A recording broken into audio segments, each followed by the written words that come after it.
यजन्ते सात्विका देवान् यक्षरक्षांसि राजसाः प्रेतान् भूतगणांश्चान्ये यजन्ते तामसा जनाः।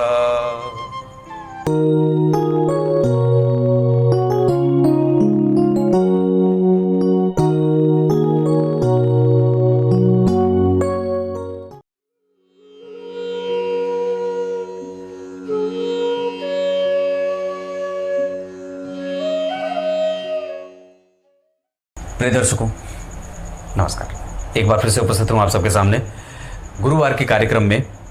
पिता का नक्षत्र और पुत्र का नक्षत्र जब एक हो जाए तो शास्त्र क्या कहता है, इसी बात को लेकर के उपस्थित हूं। शुरू करते हैं आज का कार्यक्रम। कहीं नहीं जाना है, बिल्कुल बन के रहिएगा। कार्यक्रम के आरंभ में बोले गए गीता जी के श्लोक का अर्थ भी बताने वाला हूं। शुरू करते हैं आज का कार्यक्रम।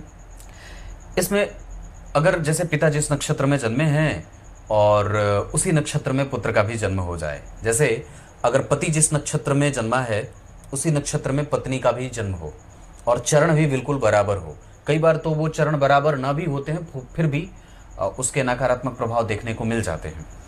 पर आप ये सोच करके, अभी आज ही मेरे पास किसी की कुंडली आई थी तो दोनों सेम ही नक्षत्र में थे और तीसरे और चौथे चरण का अंतर था। मैंने कहा रिस्क लेने की कोई आवश्यकता नहीं है और ग्रह मैत्री भी नहीं है, नाड़ी दोष भी है, मत करो विवाह, मान ले।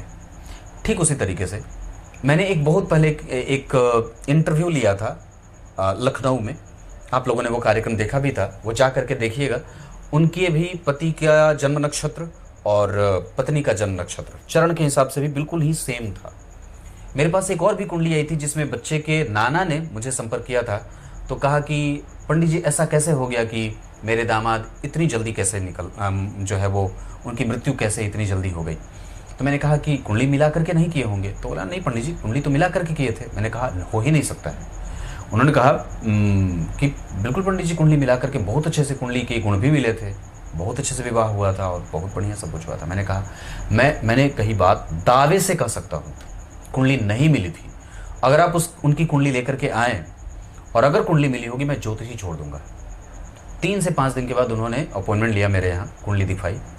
कुंडली में नक्षत्र सेम थे दोनों के। मैंने कहा यही बात है, इस वजह से ही आपके जो दामाद जी की मृत्यु हुई थी इसी कारण हुई थी।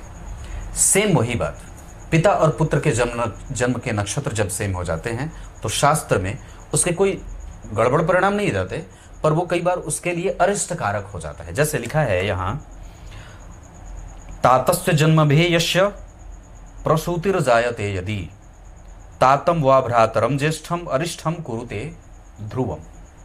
लिखा है कि जिस बालक का जन्म अपने पिता के जन्म नक्षत्र में हो तो उसके पिता अथवा बड़े भाई की निश्चय करके अरिष्ट फल करता है, नुकसानदायक होता है।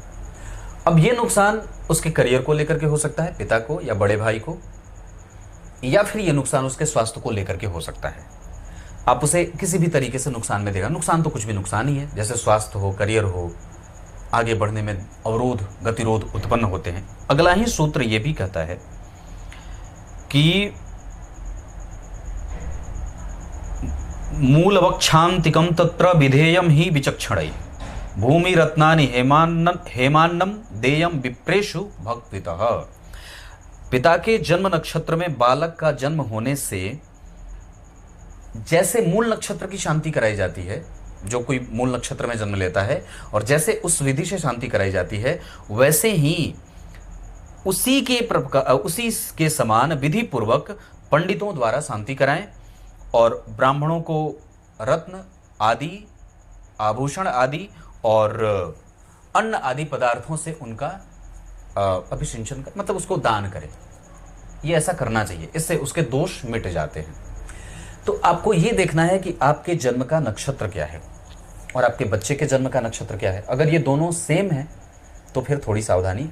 अगर आपने पहले नहीं कराई है तो अभी भी करा सकते हैं, एक अच्छे समय को देख करके पंडित जी से संपर्क करके। ये काम आवश्यक होगा, कर लेना चाहिए, क्योंकि ग्रह आपको देख रहा है, आप उसे भी देख रहे हैं, पर उसके प्रभाव आपको प्रभावित कर रहे हैं और आप कहीं इधर उधर डालम डोल में हैं।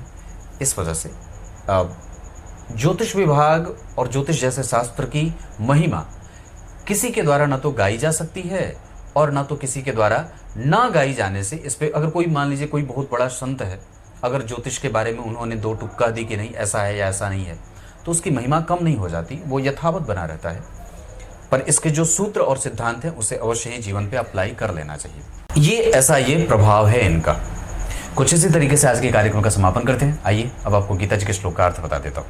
गीता जी के 17वें अध्याय के 4थे श्लोक में भगवान ने बात कही है, जो सात्विक होते हैं वो देवताओं की पूजा करते हैं, अपने पितरों की पूजा करते हैं।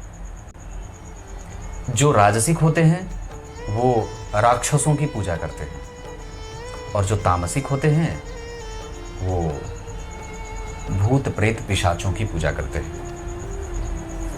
आप किसकी पूजा कर रहे हैं देख लीजिए। तब तक के लिए बहुत बहुत नमस्कार।